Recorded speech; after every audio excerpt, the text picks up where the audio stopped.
I'm Jonathan Larsen here with Evan Hurst. We're going to introduce ourselves real quickly. Oh, hey. Evan, tell folks who you are. Hey, okay, so if you don't know me, I am Evan Hurst, and if you, my main gig, people know me as the managing editor of Wonket, which I've been at 100,000 years. And then also my other thing, which I'm really, really passionate and working hard on.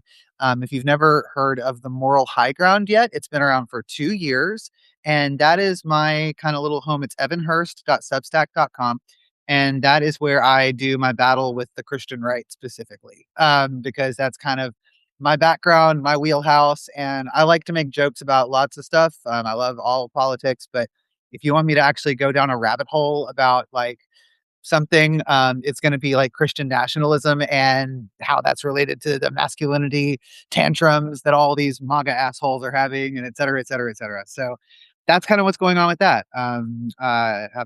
We'll probably talk about it this hour, but I have a new thing this morning about Pete Hegseth's asshole pastor, Doug Wilson, and that new interview he did with the gay publication. So, yeah. Okay, you, Jonathan, you tell Well, you everybody. kind of spoiled it because I was going to have a masculinity tantrum a little later in the Yeah, video. So I was as well. now I sort of feel like the surprise is all gone. We can be toxic together.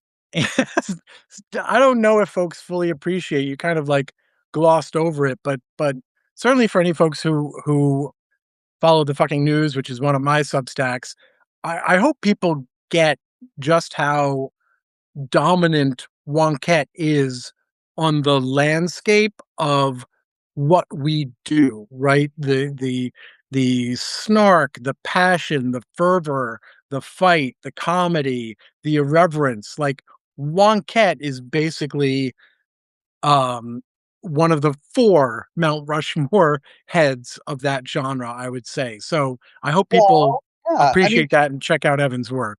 we joke at Wonket about how it's the oldest website on the internet, and I think that's why I kind of gloss a little bit. I'm like, Wonket, right? Because we did start out in that time. Well, I wasn't there yet. I showed up around 2010. But we really did, kind of started at that time when a lot of the big names were really just getting their starts. Like, I think Talking Points Memo was right around then. That was around, Wow. yeah. That was Daily Cause. I mean, that's all of that kind of stuff. It was that sort of age of blogging that was kind of like a heyday that was there for a minute, and then it sort of changed and it went away. And we just kind of kept doing what we did and just kind of feeling like, I still think what we do is of value. And it's interesting because in Trump 2.0, it seems like I'm starting to see a lot more of what I would consider a won't get sensibility in just fucking lots of places. And, Hmm. and it's like, Guilty.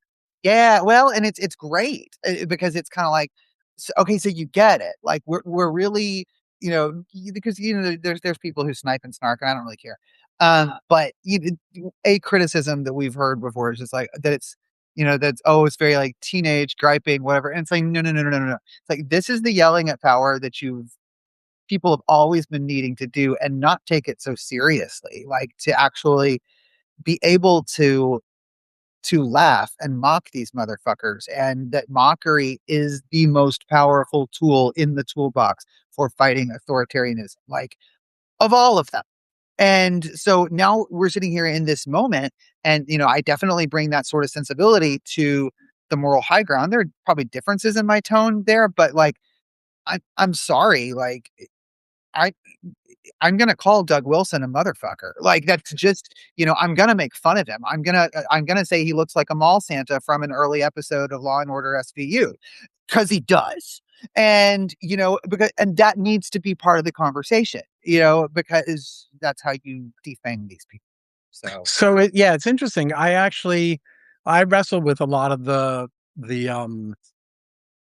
the sort of things you've raised in terms of like what kind of comedy is effective. And for folks who don't know me, I spent most of my career in TV, including a brief stint at The Daily Show. I helped launch Air America Radio, but mostly it was in some form of news. I was at MSNBC for quite a while at Countdown with Keith Olbermann, and then I started Up with Chris Hayes, the weekend show. Now, now I sort of try to have my cake and make fun of it too. So I have one Substack, jonathanlarson.substack.com, where I do original reporting that gets picked up and members of Congress pay attention to it. And it's, it's new information Right. that I'm revealing into the world. And then I have the fucking news.substack.com, which is me on the sidelines going, Which, but I will yeah, say, I do have and just so folks know what this Substack Live is, Evan and I sort of made a conscious decision not to decide beforehand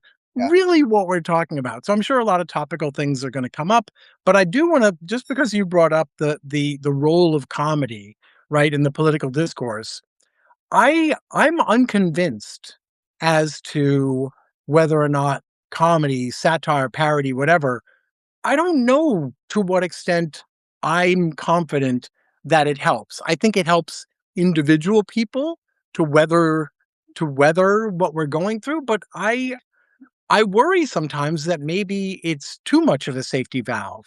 Like people feel like they're doing something by engaging with the comedy as opposed to like going out and communicating with their legislators and saying, "Tell me what you're doing. Here's what I want you to be doing." So I would love to know for sure that it does something, but I mean, I'm yeah, unconvinced so far.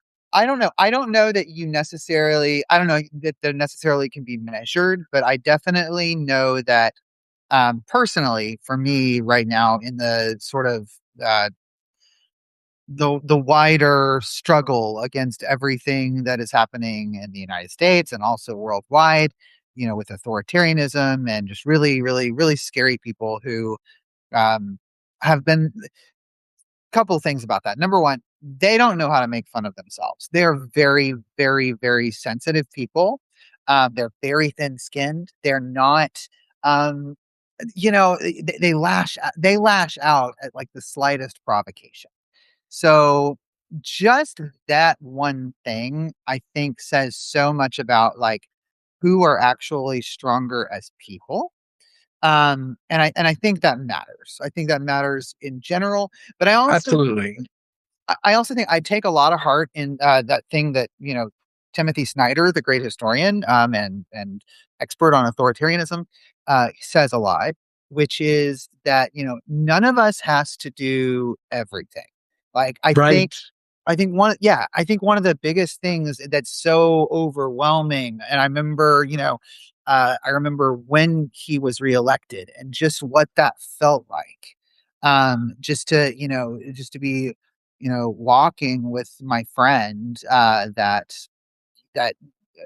I spent that time with during the election, who was actually a friend of yours that you used to work for as well. But and just kind of processing like that way. So it's an important reminder that like no, Timothy Snyder says, pick what you're gonna do and keep doing that thing. Yeah. And just keep doing that thing, whatever Get happens. good at it. Build it. Yeah. Good at it. Be really good at it. Be so good at it that You like win. something really horrible happens and your inclination is to keep doing that thing. Well, we're all good at different things. And that's the great thing about humanity and this kind of fight is that, there are people that are so good and so awesome at being the person on the front lines, on like in the street, Yeah. do they've got that personality. Like it doesn't just, there's a you can tell that like, yeah, they're fighting, but it's also they're good at it. You can Yeah. tell that it activates a dopamine thing for them and they just become their best self and they're awesome. I'm garbage at that. I am so bad at it. Like I I always feel like if I'm about to start yelling something in a chant, I'm like, I'm such bullshit.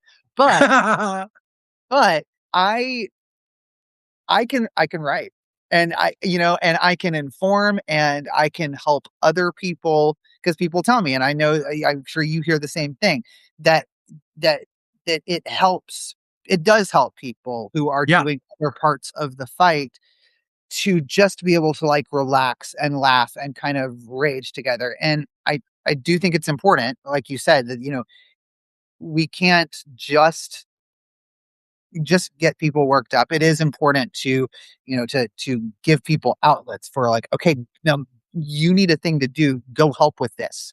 don't just do that. Don't Not that I don't want you to share my stuff, and I do, but don't just do that. Like it's kind of like find your thing, find what your thing really is, and I think that's kind of the message to me. It's like if your thing is if you can coordinate things to pick up immigrants who need their kids taken to school, then maybe that's your thing. And all over Minneapolis, that's been a lot of people's thing, and it's saved people's lives. Yeah. So like it's really important.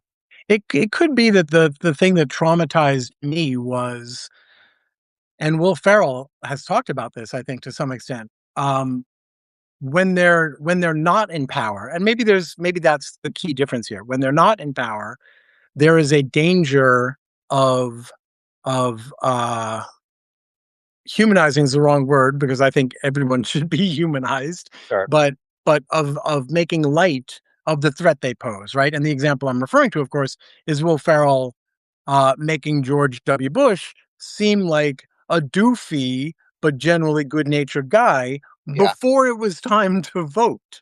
And I think Farrell has had some if not regrets, then at least some questions about Dared what to kind think of so. impact he had. Yeah.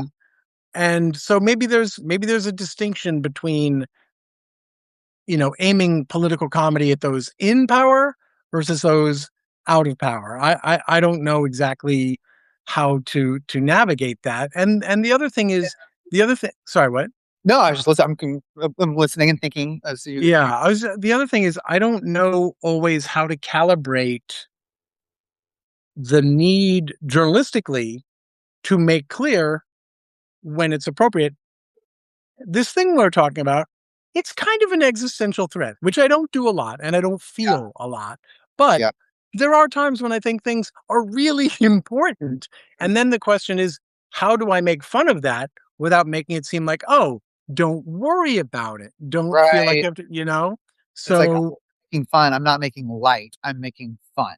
Like right. and actually, um, I mean, a couple of things about that. I definitely think that one big difference is that again, we you mentioned existential crisis. I mean, we really kind of are in just a big one that's made up of a bunch of little ones that are themselves made up of smaller ones. And so I think that like right now, it's not that hard to separate, like, because everything's an existential crisis. So we're just all trying to uh, just to fight and stay sane wherever we can. I do know that, like, when we are back in power, we do sometimes have a tendency to go to brunch. It's not a it's not a stereotype, and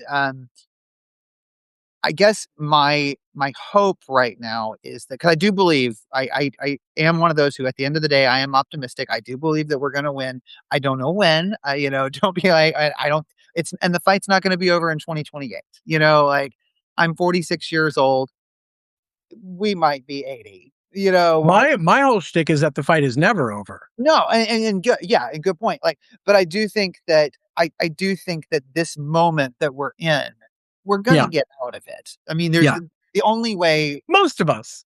Yeah, like because we have to. That's like that. That's the choice in front of us, is to figure out a way out of it or not. So, um, but I do think, and I'm sure that you've seen. I mean, I feel like a lot of people have been very radicalized by, in a Yeah. good way, by where we are, and myself included. I have, on the subject of kind of like where you aim your criticism and satire commentary. I know that I sling a lot more shit at centrists, Democrats, than I used to. Um, I used to be a lot more of a, like, we have to win at the end of the day, and uh, you know, we can't do this thing where, like, we're quote unquote dividing Democrats, et cetera, regardless of what my opinions were. Um, and this era, I think, has just delineated so clearly the difference, not necessarily ideologically, but the difference between those who truly fight versus those who don't, and who sit around there with their institutions like, well, what do you think we can do? We don't have power in the Senate. And I'm like, okay, well, I don't know. Why don't we start with being the loudest person yelling about it online so that people know exactly what's going on?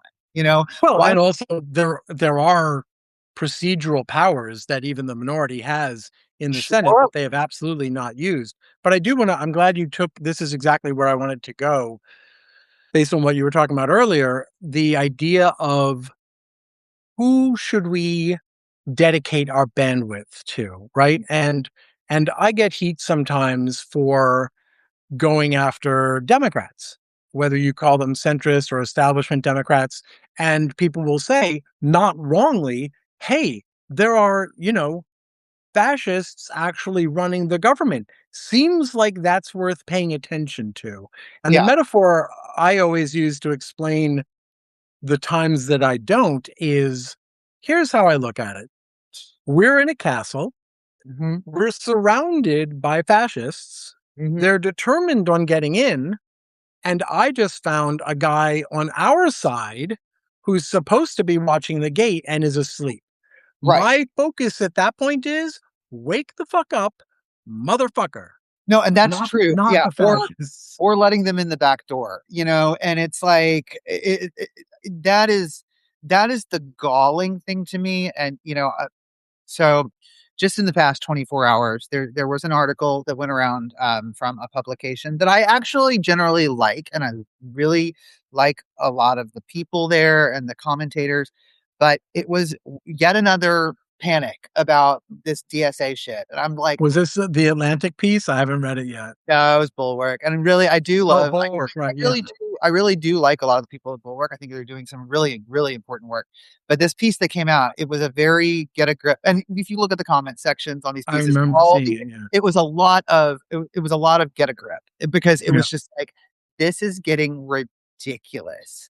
Um, as if the DSA has suddenly turned into some some all powerful behemoth and just threatening to take over every race in the country. And it's like you're all focused on like a few comments made by mostly one candidate, and then you're turning that into a broad brush against Mom Johnny and anybody who's ever been anywhere, near the squad. yeah, And oh, and then Brad Lander, he's bad too, even though he's not actually affiliated with them. And then the race in Michigan. It's like, get a grip, guys. At some point, the party was going to start changing, and the makeup of what some of who these elected officials were and where they were ideologically. And let's be really honest about it.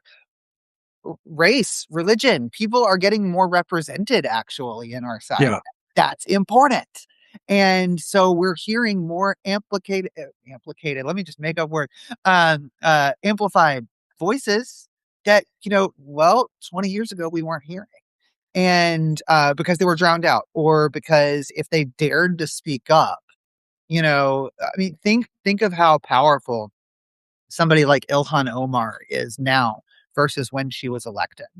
Um, well, a lot of that is because she's a really awesome and effective congresswoman and a really cool person. But and a lot of it is because she's shown that her fortitude at fighting back against these assholes. and a lot of it is because they aimed so much firepower at her. Oh yeah, it's kind of like, okay, well, God, if they're so mad about her, I should find out. Like, Yeah, and it turns out that she's like this, like extremely kind and flawlessly, like she always shows up. She's always so put together, and she's this like fashion icon, and she's so cool. And it's like, this is what I'm supposed to be scared of. It's like I right. feel like part of why they aim so much firepower at certain people like her, so at AOC, Mamdani, is that actually when people just see them and Yeah, encounter them, it's like I don't understand what I'm supposed to be scared of here. I don't right. get. Like they seem cool. And I try not to interrogate what people's motives might be. Like Right. just as a journalist, I sort of hold that, you know what? I don't live in their brain. I don't know what their motives are generally. But when I see all these centrist and establishment Democrats out there warning that Republicans are going to use the DSA to beat all Democrats, Oh a my few god. things spring to mind. One is if the DSA weren't there, I'm pretty sure they'd come up with something else. They Yeah. do it every single cycle. Yes. So with whatever, they just find whatever looks like the most promising low hanging fruit and they go with that. You're all Mamdani, you're all AOC, you're all Bernie Sanders. What they always have something. Yeah. And how stupid are you as a career politician not to recognize that? And also, if your concern is truly that DSA will hurt or bring down the party, what are you doing about that? Because Right. by piling on DSA, you're validating that. Right. You're amplifying and giving strength to that. What you could be doing if you were really concerned, and a lot of these people, their whole bread and butter is I can work with everyone. I can work across the aisle. Certainly. Well, do it not across the aisle. Show us that you can work with them. Yeah. Explain to the people who trust you, you know what? These guys are actually not that scary. Don't believe the hype. Yeah. And they could be working to rehabilitate and say, you know what? We're a Big Ten. I don't agree with them on a lot economically or socially, but generally we're all pulling in the same direction. Because they don't do that, it's Right. hard for me not to conclude that what they really want and what they're really afraid of is that the DSA will win. And they, the centrists and establishments, they won't get to push through their precious policies, which Right. means they're putting their own shit in front of, the success of the one institution, the Democratic Party, that Hey. the only one that is sort of equipped and in a position to ultimately do something about everything we're seeing right now. Well, and it does seem to me too that a lot of the ones, a lot of the people that you might consider more established. I think a lot of these words are kind of like I know, I hate the labels. words. Like I don't love the buzzwords, and even when I said Let's centrist just earlier, say Tom Swazi. I'm Let's a little just bit. say it. Yeah, no, exactly. But I do think that some of them are, you can kind of tell that some of the more of those types, you can kind of tell who really is on team fight and who isn't Yeah. by whether they whether they choose to engage with, work with, or as somebody just said in the comments, punch left. Because it's like, are you? I'm sorry, like some of these people, I'm like, are you running against Mom Donnie right now? Are you about to declare your candidacy? Oh, you're not James Carville? Then shut the fuck up, you know, because you're not helping anyone. There's no one that you're convincing who is not, who was sitting there thinking, you know what?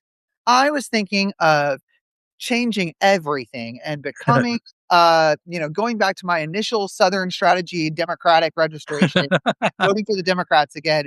But those New Yorkers, voted in a damn Muslim. It's not a thing. So, so you look at all that Oh, and what? no, sorry, finish your thought. Oh yeah. So, and I there was another thing that had come to my mind a minute ago, but I forgot it already. It'll come back. But really, that is absolutely. It's just you see certain people. Maybe Chris Murphy might think of him as a more of a been around longer. But that guy is in team fight. Like he's always one of the first people trying to explain in his wheelhouses usually, like intelligence things. Like he's one of the first people who goes, something happens. I want to tell people and like make you understand why this matters. Yeah. And he's good at the internet. I don't know if that's just him or if he's got a good staff that's helping him with that. Either way, it doesn't matter. He gets Uh, credit. he gets credit. And well, look, Chuck Schumer could do that. Like I mean, he could have staff that helped him internet. So, yeah, I definitely think, I really think it's a case by case basis when it comes to when it's wise to have the intra party squabble versus when just to be like get a grip and it's all going to be fine. But yeah, no, I question some of their motives right now.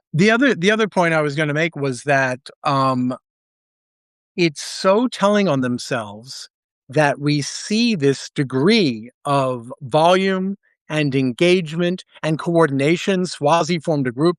We see a degree of organization and involvement that they don't seem to be able to muster for their own campaigns I know. against the DSA or against the right, against the Republicans. Like, why is it that we only seem to see this level of actually doing work as Yeah. opposed to just sleepwalking your way through your fancy schmancy job Yeah. when someone considerably to your left looks like they might be getting exactly what you say you want, which is more people involved in politics. That's Right. the real threat is, oh, wait a minute.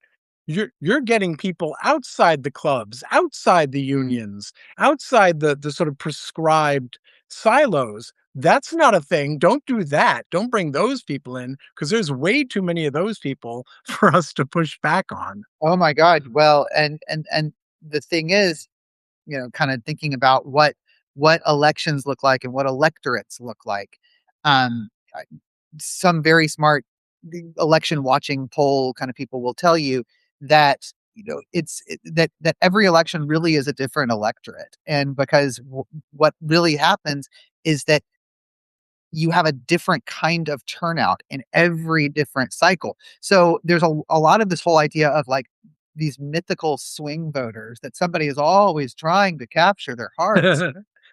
Yeah, are there people who every single cycle, look around them, realize that their life has not miraculously improved in the last 2 years, and then go back to the other one, and then do it again 2 years later, Yeah, and do it again. right. Okay, those people, Obama, Trump, Biden, those, Trump. those are Yeah, those are stupid people. And right. that is not who we need to be pandering to. God bless them. Please participate in the process.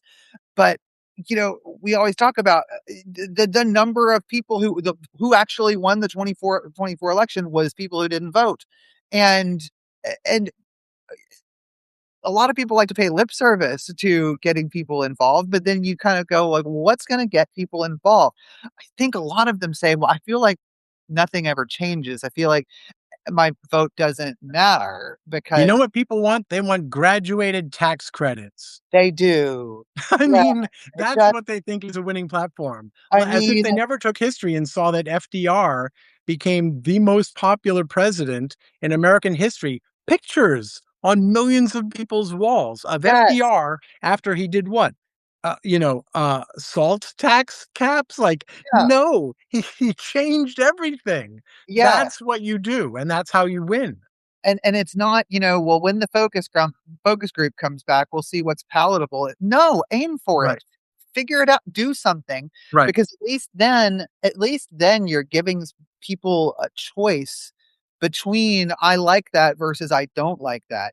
There And yeah, but also there's this Matt Iglesias was writing about this recently, about how politicians shouldn't like, they should just represent their constituencies as they find them, and it's like, the phrase "bully pulpit" means it's a great pulpit, right? yeah, And the point is, it's such a fantastic, position that people have where they can not only fight for things that maybe their constituents don't buy into yet or haven't thought about yet, but also they can educate, right? That's what oh Trump my did, God. only Yeah, with lies, right? Is he made this is what the Republicans do all the time is yeah, they quote unquote educate and say, "Oh, there's a deep state. We're going to tell you all about it. It involves pizza and child molestation, but it's really important that you know this." I always remember Glenn Beck, if people remember, he used to have a show on Fox. He's still out there on the Blaze, I guess, but he did an entire 1 hour show on, I think, the Federalist Papers with a blackboard yeah, and like walked people through it. That's what Rachel Maddow does in her yes, top block every yes, whenever she's on the air. And yeah, there's no reason that politicians can't do that too. This is what the successful ones do. They say, you should know what's going on. Here's what's going on. Here's why. Here's how we fix it. That's the job, yeah. not just doing whatever Hakeem Jeffries or Chuck Schumer says. Right, and people can be educated, as you said, for good or for ill. I don't think 3 or 4 years ago any Republicans knew anybody who told them that their pastor knew somebody who said that they're putting litter boxes in schools, but now a lot of them know it. Uh, and finally, somebody That is a deep cut. I love that one. finally, somebody is doing something about all the kids who dress Yeah. up like cats. Yeah. Uh, it's not just their Halloween costume. Don't say that. It's woke. Right. So yeah, I mean, that kind of goes to like a larger concept of like, the death. I didn't, there was a headline the other day. I didn't read the article, but it was about how like, how we've very much entered the age of stupid, in the United States. And like, it, theoretically, I love the idea that our politicians could be experts on things, that they could know things that I don't. So Yeah, that's because my job is not to do that. right, My job is not to understand the intricacies of tax policy and right. why. No, actually, part of mine is, but um, especially with Wonka, it's very good for all of us to be able to just jump in and it's like, oh, I need to write a climate change thing. Shit. All right, let me learn about clouds real quick. Uh, but you know that that for the average person, you can make jokes, and I do, but I, the average person is really busy, taking their kids to ballet and doesn't have time to sit around and, reading policy papers. And so it is actually okay to, in a not boring way, have politicians who say like, so this is how they're screwing you right now. You want to understand? Let me do this like in Sure. 3 minutes or less for you. Yeah. And, um, I think that's cool, and I think it's powerful. I think that I have conversations at times with MAGA or MAGA curious neighbors or whatnot, and one of the things that blows their mind because the 1950s sort of lives as the perfect moment in the it's popular cultural imagination, and when I tell them, first of all, when I explain what marginal tax rates are, um, that it usually takes them a minute to get that. Then and that's fine, I didn't know till I knew. yeah, Um, but then when I tell them the top marginal tax rates in the 1950s were in the 90th percentile, yeah, you can see the pieces of brain mhm, shooting out their heads. And, I don't necessarily push it because 'cause we're out walking the dogs or whatever, but, yeah, like, people are reachable. Not everyone on everything, but some no, people are reachable on some things. And if you can tell them, here's how things used to be, and here's why it yeah, was different at the time. It yeah. wasn't just magically like things were nice in the 1950s. It was nice because they cleaned up from the 1920s. And here's how. Like all of that stuff Right, matters. like the things that your grandparents may remember that were good, like not all the parts that, depending on who your grandparents are, might that they might be pining for. Yeah. Right. But, if it is certain things about, you know, safety or, whatever. Yeah, like you said, like, Economic opportunity, right. economic Why? security. I mean, I've definitely had limited conversations before where and again, this is kind of comes into that we don't not each one of us doesn't have to do everything.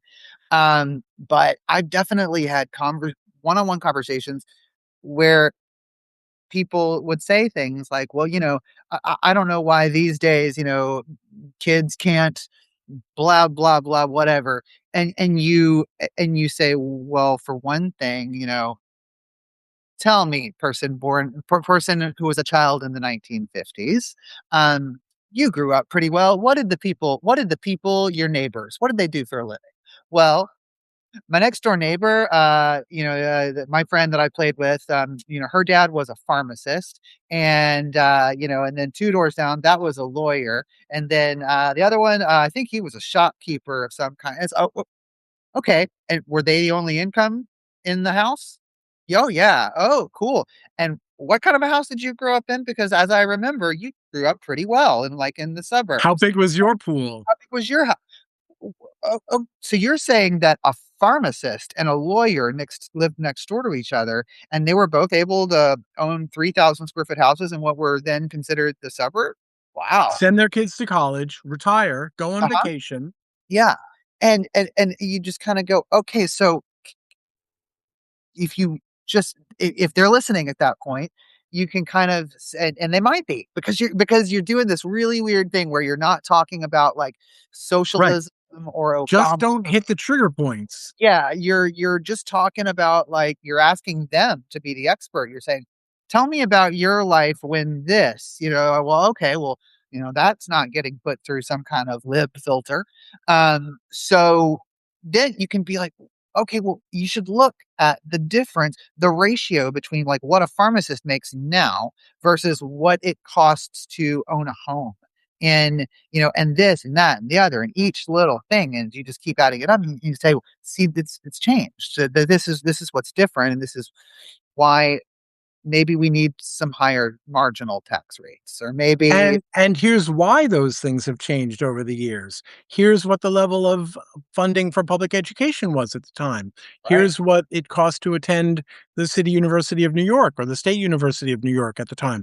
It's wild. I remember a decade or two ago at some point I was looking at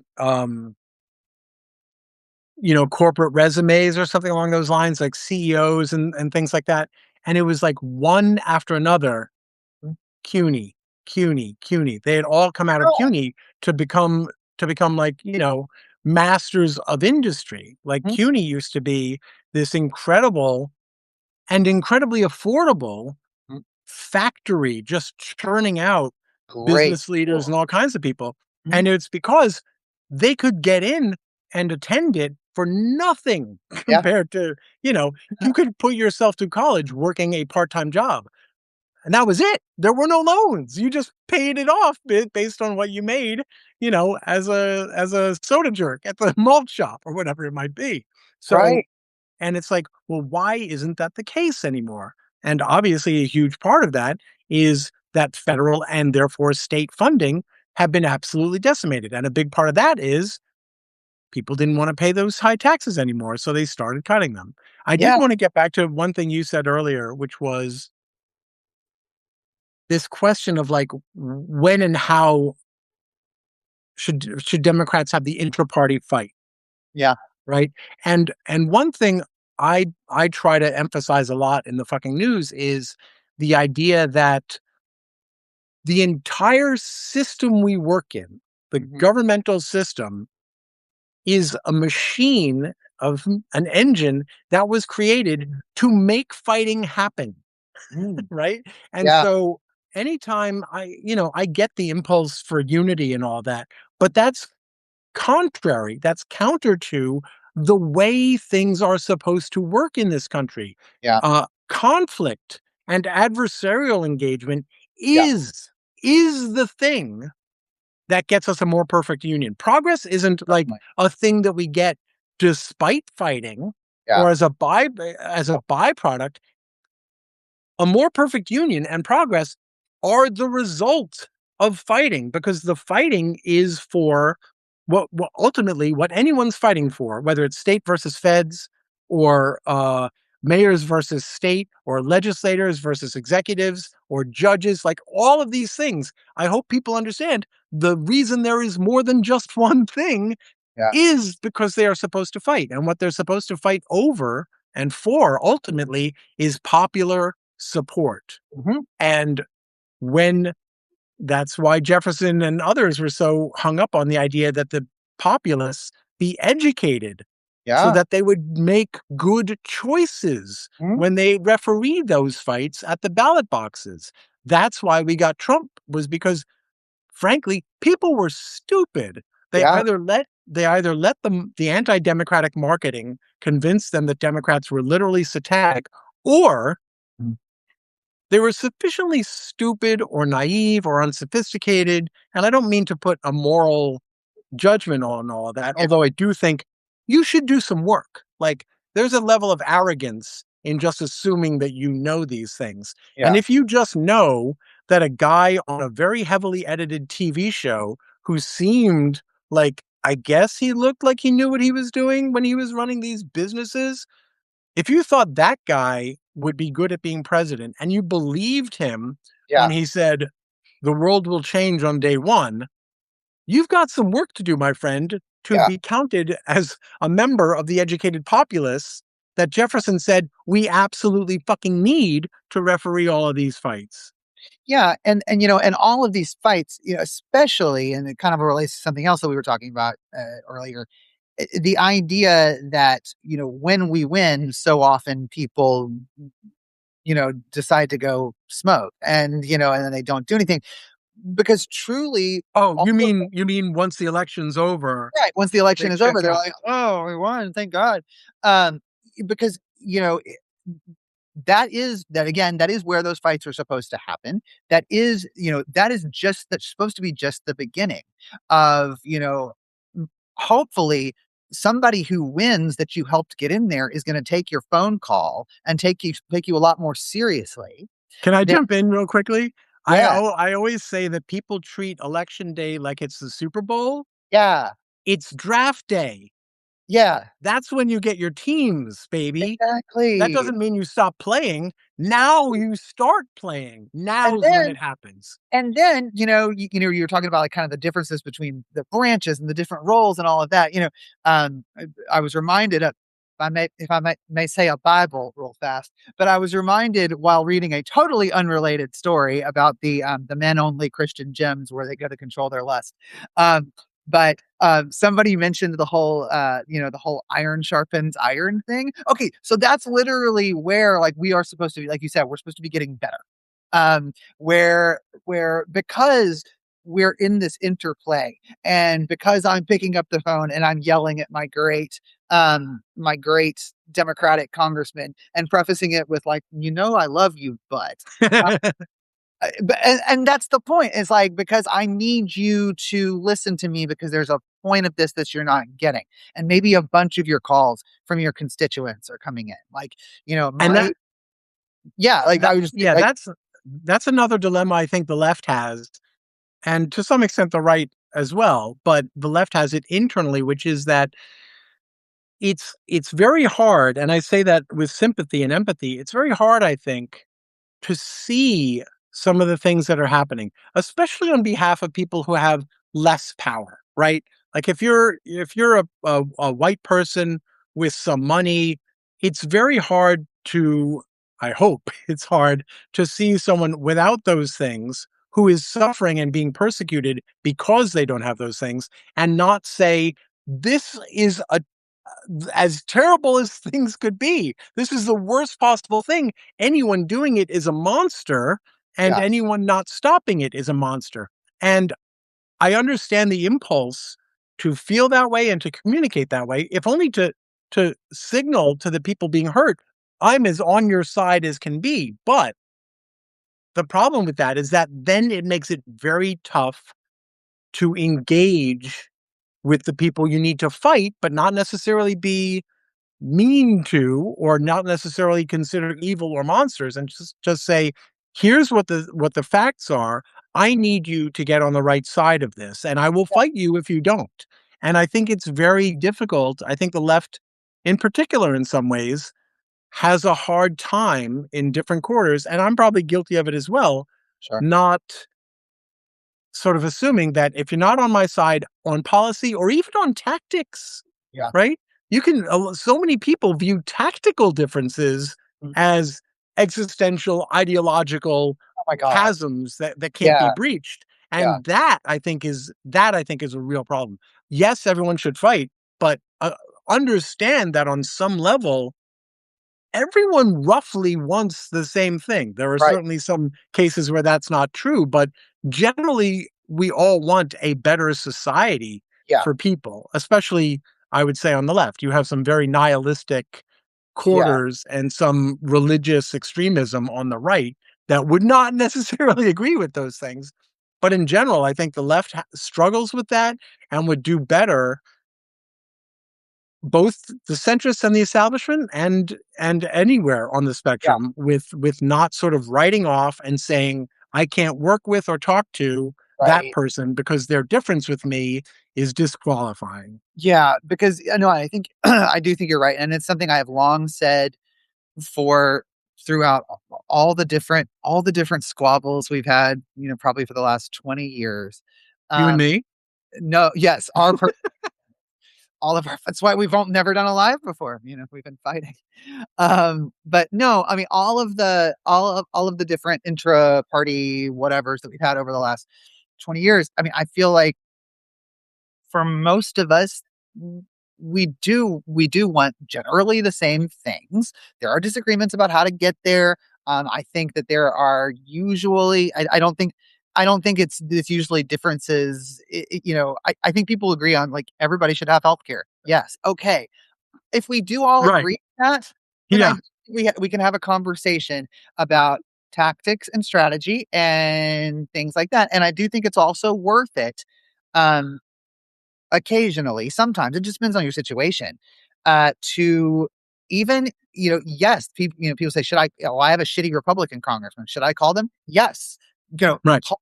Call them so that people know that they're, because not just to be in opposition, but also because even dirty fascist Republicans occasionally can be reached in limited ways on limited things. And if it's something that's important to where you live, and I'm going to give a perfect example right now. So my home district is the Tennessee Ninth, which is if Is that people Cohen? it is, yes. And now Cohen is going out this year. And if people have been following what happened to that is after that last Supreme Court decision that just gutted the rest of the Voting Rights Act, that district was protected before that. And then they decided to do the Tennessee legislature, which is supermajority Republican, decided to do what they did to Nashville just a few years ago. They took away all of Nashville's representation, which Nashville, by the way, it's a very different city from Memphis, but people should know that they vote about the same. So they're both just about equally blue. And so they took away Nashville's representation by carving the district up into three and then giving those pie pieces to wingnut districts, and et cetera. Well, they saw the opportunity and they did it in Memphis too. And so now, if Republicans' plans work out for them, which I'm skeptical, first of all, that I think they may have overplayed their hand, but we'll find out. Mm-hmm. We will find out. But their idea is to have now at Tennessee, where even though 37% of people voted for Kamala Harris, where there is zero Democratic representation in Congress, they took away Cohen's district. Cohen was facing a primary from a very, very smart and dynamic man named Justin Pearson, who I absolutely adore. It was going to be a rough primary because many people simultaneously loved Steve Cohen and also believed that it was time for a change. Well, that's not the question anymore. Especially to be to be frank and clear, a lot of people thought it was out of whack that there was not a black representative in that seat. Right. And without getting too hyper local on people, um, that was a thing that came up many times over the years, but Steve Cohen had very, very, very, very, very strong support Yeah. in the black community. And usually when a primary opponent would come along and say that, it was a lot of people in the black community who were like, I'm sorry, we've known this guy. We've known Yeah. this guy for a long time and Yeah. This stop. guy's a real ally Yeah, this for primary, sure. that was changing a little bit. Yeah. And it was changing, and I saw it. I saw it with people I know. Anyway, the reason I bring that up is because so Memphis has been carved three ways. Um, and if the Republicans get their plan, Memphis will be represented by three Republicans. Well, Memphis is the epicenter of Elon Musk's data center shit. Right, right, right. Whole country. And it has been very hard. I've been noticing from a national perspective. You want to talk about education? From a national perspective, to truly educate people on what these data centers do, not only to the environment of the people that have to live around them, but also what these data centers are doing. Like Right. as in the ugly, loud data centers in Memphis and in South Haven, Mississippi, what they are doing is they are teaching Grok how to be a Holocaust denier. Okay. Um, okay. So that I just said in one line something that a lot of politicians in the areas around this could be using and getting online and could be getting attention for this. AOC and Ayanna Presley were just in Memphis, and they're making noise, um, and they're talking to people um, about how there is such noise pollution in these areas because surprise, surprise, they're really close to poor black neighborhoods. Yeah, Like they're just I'll give you a moment if you need it. And how people they can't sleep at night because how it's like living next to a jet engine at all yeah, times. yeah, Okay, so that's an example though where whoever gets into those three seats in this representing Memphis, every congressman in Memphis needs to wake up every morning and be like, what are those fucking data center people going to do to me now? yeah. Because it is it's an existential situation. It's an Right. existential situation for the city. It's existential for the country. It's something that now is breaking through. I'm seeing great reports from like CNBC and some other networks, who are like, "Hey, maybe we should go down to Memphis and see what's going on with this data center thing." And Because no one's successfully mapped it politically. It's not yeah, the kind of issue yeah, where either side knows instinctively, "Oh, wait, that's a tribal thing. That's right, that's left." It's right. not that at all. Everyone's making up their own minds. And of course, what's fascinating and problematic about it for the right is that they're making up their own minds based on intuitive, non-political um, uh, concerns that reflect very progressive values and Yeah, ideas. I want the community where I live to be sustainable and livable and nice, and the laissez-faire free market libertarian invisible hand of mhm, whoever owns it not really that big a concern for me. right. Well, and it's funny. I saw some footage the other day somewhere of a I believe it's some kind of town hall meeting or city council or something like that in South Haven, Mississippi, which hyper local understanding of the area. South Haven is the very top border between Tennessee and Mississippi. It is an immediate suburb. It's 4 minutes from the Memphis airport, and the racial makeup of South Haven is very different from the neighborhood just across that state line in Memphis. So what's interesting about that is that in this South Haven City Council meeting or whatever, it was a lot more diverse, and I was seeing images of white people who I don't know, don't want to just assume that Soto County went what was usually one of the blue ones, but lightly, but it does. I think I could be wrong about that. Some folks, somebody can correct me. Um, but I saw people that I was like, that looks like a Trump voter to me. Mhm. Yeah. Standing Yeah. up and like I can't get my baby to sleep. Like my baby Yeah. sleep through the night, and also before you tell me to move, there's nobody to sell my house to. Yeah, not to Just mention the buy a house. drain on water and electricity and the resulting drain on on local town utilities. All those kinds of things play in. I just saw that almost all of the hour has flown by a lot more quickly than I I expected know it would we have. need to do this on a regular basis, I guess. Yeah, so but I did kind of promise people that we would do some news fucking, sort of implying that we would hit on or take on some specific stories. So is there anything like in the news today or this week that's been, grinding your gears or anything? Or do folks in the comments, have anything you want to point to us at that you're uh, thinking about right now that you'd like us to kind of bat around? I'm I Yeah, the go Evan. I mean, 2 things come to mind, like, I do wanna hit on it, but, uh, the latest news that we're coming up with, that the Trump administration is coming up with new ways to cheat on its numbers of how many troops they've gotten killed. I Yeah.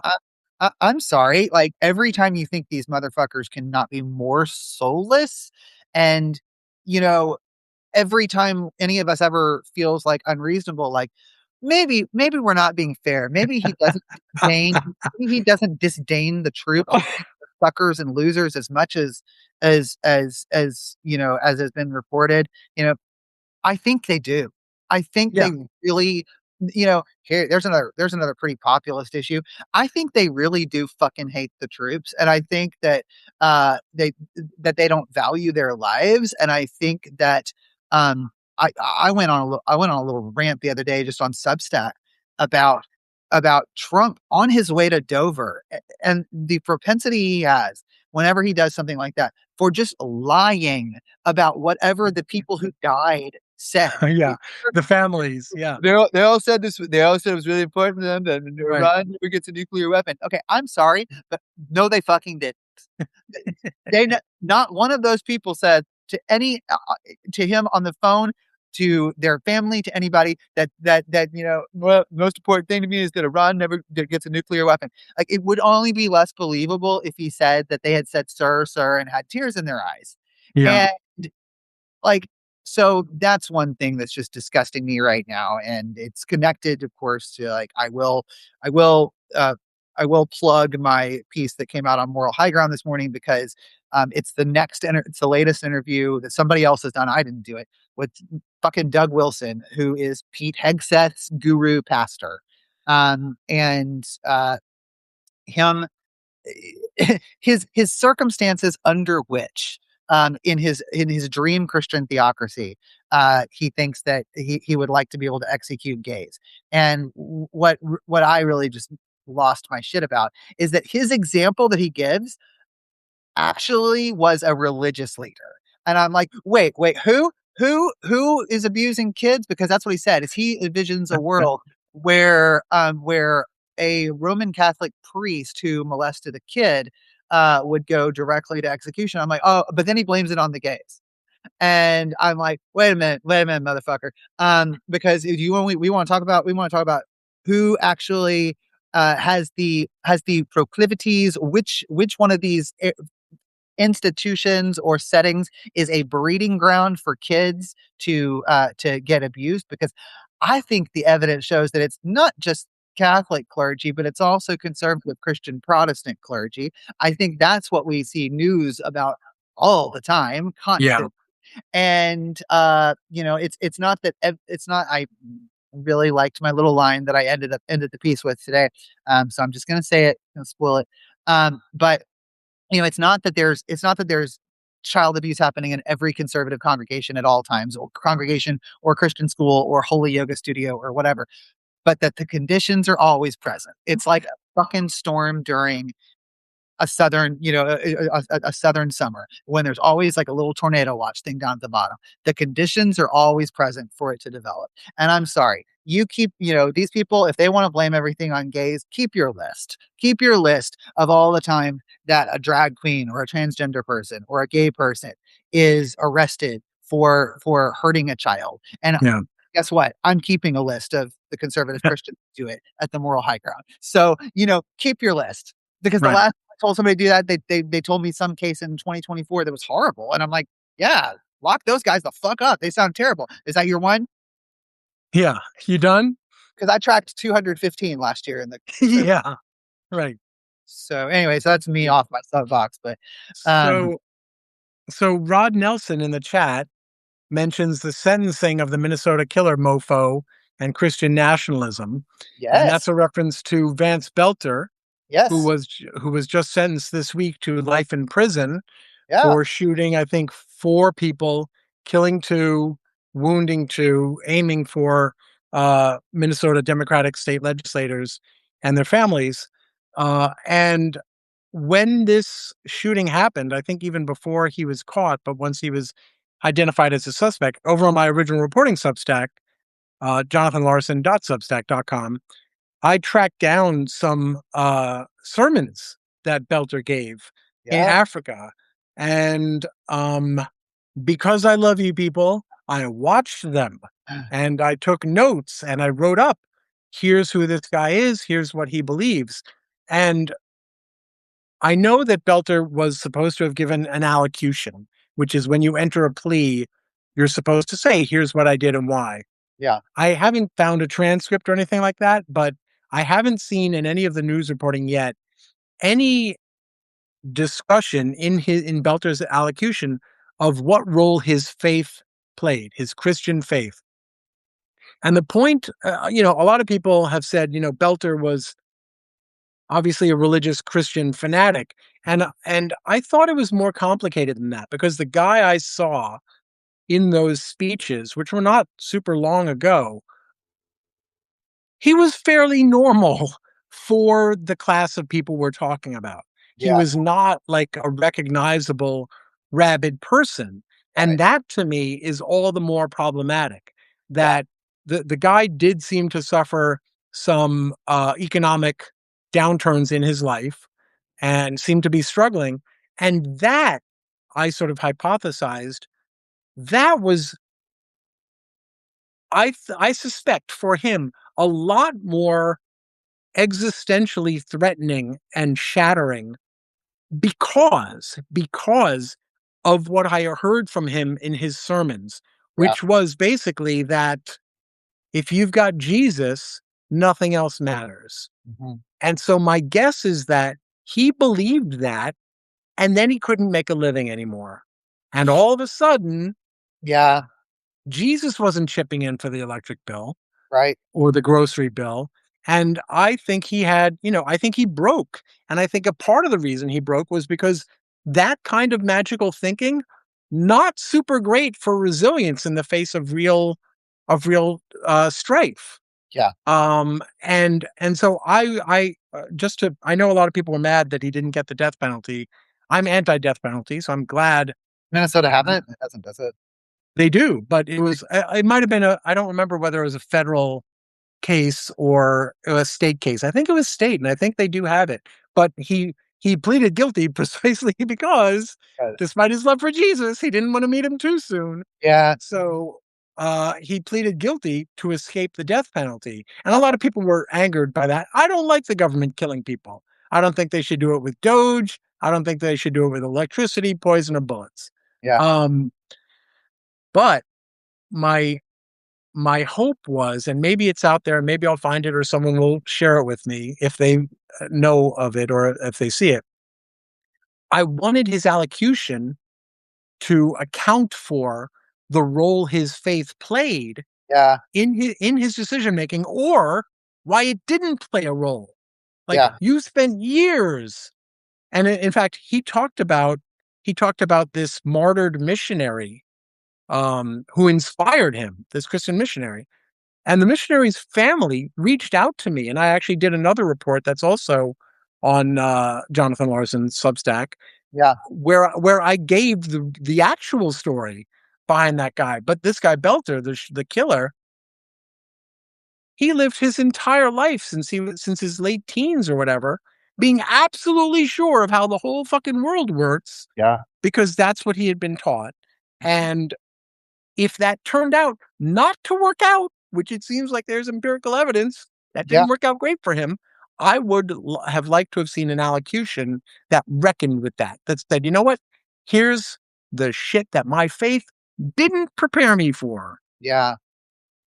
Yeah, that's definitely interesting. And I mean, of course, so many of those types, I think, seem pretty normal for what they are, um, until the time comes when they do snap. And it's not necessarily your wild and crazy people who go Instagram viral, who who it's one reason I'm not saying at all that I think that the person whose name I'm about to say has the capacity to do anything like this, but um, a person that I harp on that I think is so dangerous is Mike Johnson, Speaker Mike Johnson. Oh, Not interesting. well as one of the most dangerous Christian nationalists out there. Because his affect is entirely because his Very even affect is keel. so absolutely he comes across, and I mean, if you know, you know, if you grew up in the church, you know, he comes across to me like the guy who gets called in because they needed one more chaperone for your youth group trip. He sucks. Nobody really likes him. Nobody wants to sleep in his cabin. He actually takes it seriously. Like everybody really does have to do the Bible study at night. Like while everybody else is like, out at the campfire having fun. He's like, we're not done. But I think because his affect is like that, I think that he is able to convince a lot of people that he's not the extremist that he really is. And I think, I think he's a weirdo extremist. But I think that it kind of goes to whatever, whatever role Vance Belter's faith did have. I would imagine that it was probably the same role that would be for many people in whatever his sphere spheres would be, if they were the ones who had snapped. That some of this stuff that there are so many of these things that are just dangerous in these ideologies that it's full of weird denial tricks and ways to avoid thinking through and solving problems and taking responsibility for Yeah. yourself, your own life, and And justifying treating other people in crappy yeah, ways. that other people really aren't humans, and that if you, y- y- I don't know what I'm trying to say here, but yeah, just that you don't that it's that whatever is going poorly for you is somebody else's fault. Is somebody else's fault who Sure. has less than you, who thinks differently from you, who looks different from you, who has a different religion, who has no religion, et cetera, et cetera. And so when they blow a gasket for some reason, um, you're right. Often the thing that the trigger might have been something completely else, not related. And then all of a sudden, another right wing terrorist strikes. I know we're not supposed to talk about that, Marco Rubio, but here we are. Yeah. Yeah.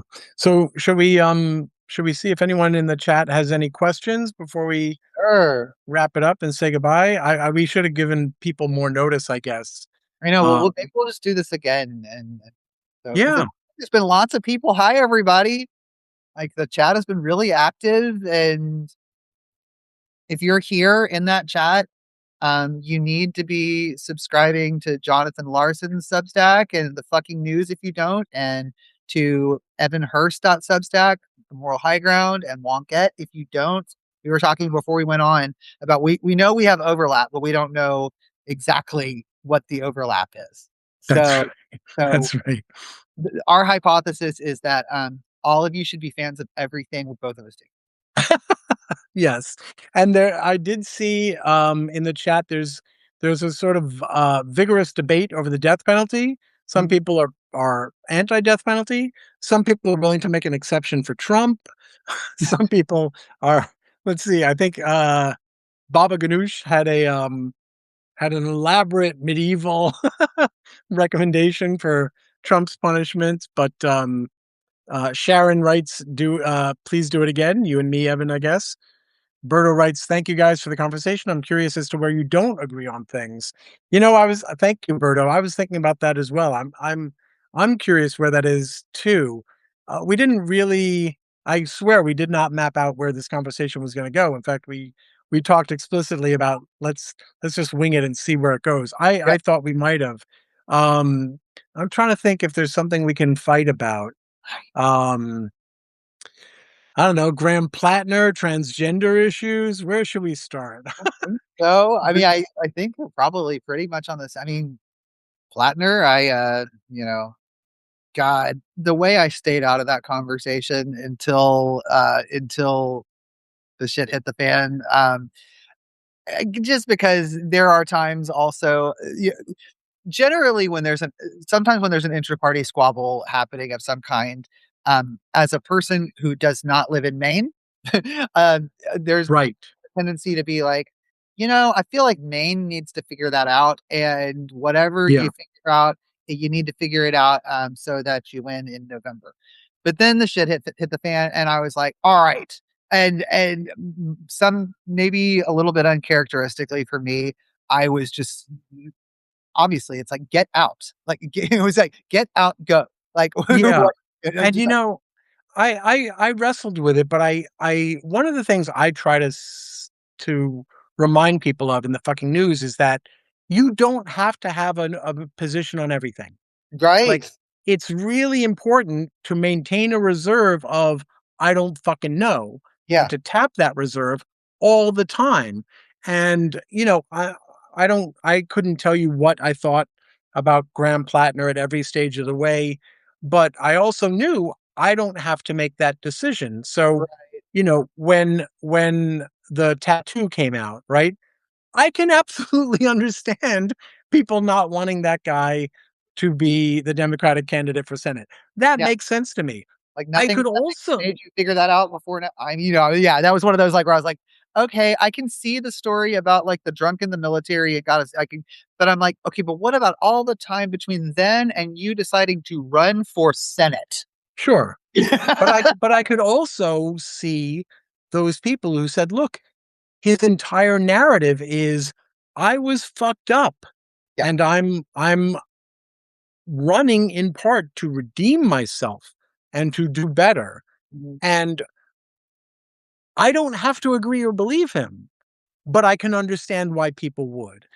Right. And obviously that became a little more difficult when we got various stories about um, uh, uh, not okay, potentially criminal treatment of women, locking one in a room, like these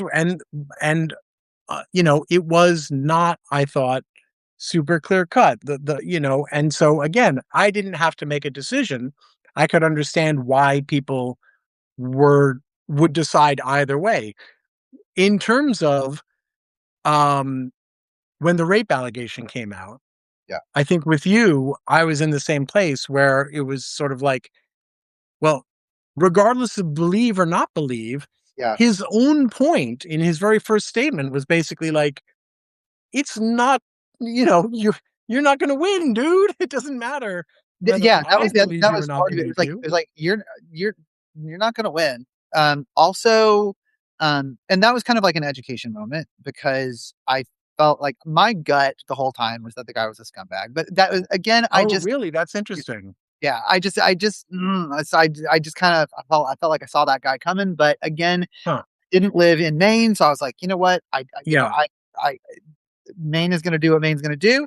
Yeah. Somebody needs to beat Susan Collins. Um, but when the real, like, the rape allegation, it was like the first thing that I did was read, what are the allegations? How reported is this?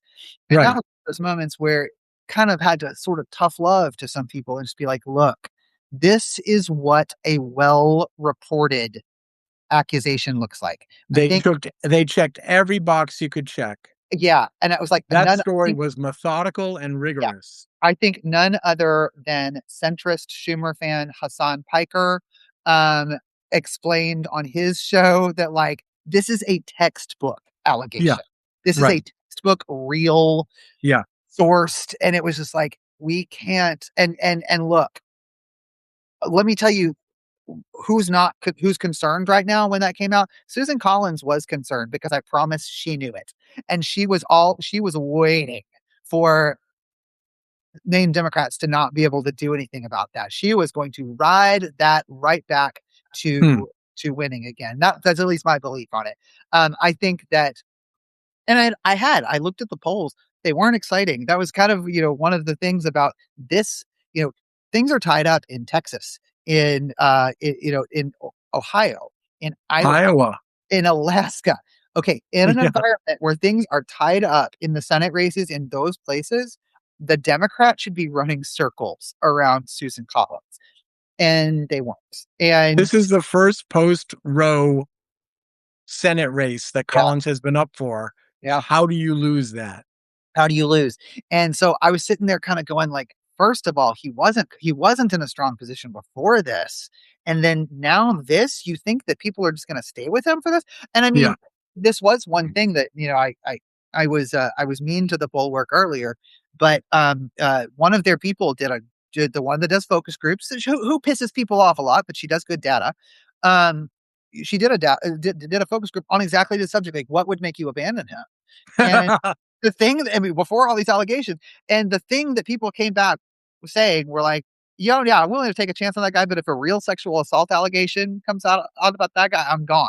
So that was one of those moments where I felt like, no, it's tough love time. It is like 100% like, I'm gonna help you process this, but process it fast Yeah. because this is There how was long. still time. Yeah, yeah, there was still time, and Oh, and I wanna push back on that too for a minute. I realize you and I are still failing to fight with each other, you but I know, saw a lot of people saying, "What a coincidence that this comes out now." People should understand that it's not a coincidence that it comes out now, but that doesn't mean it's a plot. If you're the victim of this guy, yeah, of course, you are hoping until the last minute that someone else comes forward. yeah. And she even did try to. But of course, when they're on the verge of victory, that's when people are going to come forward. That's pretty common sense. That doesn't mean it's a conspiracy or that someone paid them. And, for all we know, other people did come forward years ago before he was famous or anyone cared. Like, you don't know that no one did. Well, and we don't have a good track record in this country of treating rape victims well. I Yeah. mean, it should be fresh enough for all of us what happened when those brave people came forward to say what Brett Kavanaugh had done to them. Yeah. And what that just how guttural. I mean, we're in the aftermath of St. Lindsey Graham dying. One of the first things I remembered about him when he died was the seething, disgusting display that he put on because these women dared to come and Hmm. sit in Yeah. Congress Yeah. and and I think with Lindsay there was a lot of psychology going on in there about like yet another strong, powerful man whose approval he wanted. But watching the way these people were vilified, um, and just dragged through them, and the way Christine Blasey Ford, was not able to, her family was not able to live at their house. Yeah. So, and then you look at, well, why didn't they come forward? I don't know. Maybe because every time somebody comes forward in this country, they're Yeah. treated like absolute shit. Yeah. That was literally in the article too. Like she had been mentioned in one of the earlier articles, but more kind of like in the "he's a scumbag to date" articles. And she was like, I didn't want to, but became when it became that people were just discounting what happened to this other person because she was a Republican, which by the way, he was a Republican at the time too. Uh, that sorry, Yeah. he was. So, Yeah. she was like, I felt like I needed to, and so now she did, and she's a hero for doing so. And I hope she's okay. Yeah. So, Yeah. that's Yeah. Well, I do want to read one last comment, if only because it's totally self-serving, and then we can wrap up and say goodbye. But this is a good way, at least for me anyway, to button it up. You're cheating, I can tell, and you you already see it. Berto writes, yeah, I think it's that way. Thank you for addressing my question. I just found TFN, the fucking news, recently, and my 8-year-old twins love the license I've given them to say, can we listen to the fucking news? Sí se puede. Yes. Thank you so much, Berto. Thank you so much to your obviously very discerning twins. And thanks to everyone for joining us today. I'm at the fucking news.substack.com and at jonathanlarson.substack.com where I do original reporting. My partner in crime today is Evan Hurst, managing editor of Wonket and also proprietor at the Moral High Ground. Evan, tell folks where they can find you. Which that's just my name too, evanhurst.substack.com.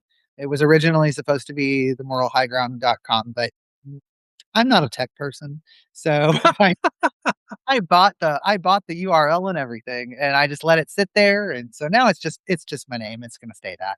So yeah, so everybody subscribe to all of us everywhere. Thanks so much, everyone. Thank Have you. a We'll good do this weekend. soon. Bye.